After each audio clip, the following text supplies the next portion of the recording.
ಇನ್ನು ಸ್ಟಾರ್ ಕಲಾವಿದರಾದಂಥವರು ಇನ್ನು ಪ್ರತಾಪ್ ಅವರ ಬಗ್ಗೆ ಬಂದಿರುವಂಥ ಅತಿ ದೊಡ್ಡ ಸುದ್ದಿ ಅಂತಲೇ ಹೇಳ್ಬೋದು. ಮತ್ತು ಪ್ರತಾಪ್ ಅವರ ಬಗ್ಗೆ ಬಂದಿರುವಂಥ ಅತಿ ದೊಡ್ಡ ಆಘಾತಕಾರಿ ಒಂದು ವಿಚಾರ ಅಂತಲೇ ಕೂಡ ಹೇಳ್ಬೋದು ಸ್ನೇಹಿತರೆ. ಇನ್ನು ಸಿನಿಮಾ ರಂಗದಲ್ಲಿ ತಮ್ಮದೇ ಆದಂಥ ರೀತಿಯಲ್ಲಿ ಛಾಪನ್ನು ಮೂಡಿಸಿ ಹೆಸರು ಮಾಡಿದಂಥವ್ರು ಮತ್ತು ನಿರ್ದೇಶಕರಾಗಿ, ನಿರ್ಮಾಪಕರಾಗಿ, ಕಲಾವಿದರಾಗಿ ಕೂಡ ಕಾಣಿಸ್ಕೊಂಡಂಥವ್ರು.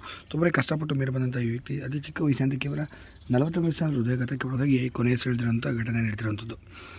ಇನ್ನು ಸಿನಿಮಾ ರಂಗದಲ್ಲಿ ಇವರದೇ ಆದಂಥ ರೀತಿಯಲ್ಲಿ ಹೆಸರು ಮಾಡಿದಂಥ ಇವರು ಮಲಯಾಳಂ ಚಿತ್ರರಂಗದಲ್ಲಿ ನಿರ್ದೇಶಕರಾಗಿ ಮತ್ತು ನಿರ್ಮಾಪಕರಾಗಿ ಕೂಡ ಕಾಣಿಸ್ಕೊಂಡಿದ್ದರು.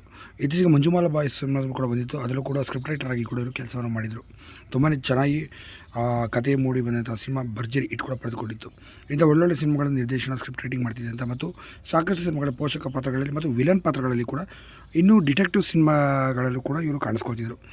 ಇನ್ನೂ ಸದ್ಯ ಮುಂಬೈನಲ್ಲಿ ಶೂಟಿಂಗ್ ನಿಮಿತ್ತವಾಗಿ ಮುಂಬೈಗೆ ಹೋಗಿದ್ದಾರೆ. ಇನ್ನು ಅಪಾರ್ಟ್ಮೆಂಟ್ನಲ್ಲಿ ಮಲಗಿದಂಥ ಸಂದರ್ಭದಲ್ಲಿ ತೀವ್ರವಾದ ಹೃದಯಾಘಾತವಾಗಿ ಮಲಗಿದ ಜಾಗದಲ್ಲಿ ಕೊನೆಯುಸಿರೆಳೆದಿದ್ದಾರೆ. ಬೆಳಗ್ಗೆ ಹೋಗಿ ಕೆಲವರು ಯಾಕೆ ಇಷ್ಟೊತ್ತರ ರೂಮ್ ಡೋರ್ ತೆಗೆದಿಲ್ಲ ಅಂತ ಹೊಡೆದಾಕಿ ನೋಡಿದಾಗಲೇ ಗೊತ್ತಾಗಿದ್ದು ಹೃದಯಾಘಾತದಿಂದ ಕೊನೆಯುಸಿರೆಳೆದಿದ್ದಾರೆ ಪ್ರತಾಪ್ ಪಠಾಣ್ ಅವರೊಂದು ವಿಚಾರ ಗೊತ್ತಾಗಿರುತ್ತದೆ. ಏನೇ ಇರಲಿ ಇವರ ಆತ್ಮಕ್ಕೆ ಶಾಂತಿ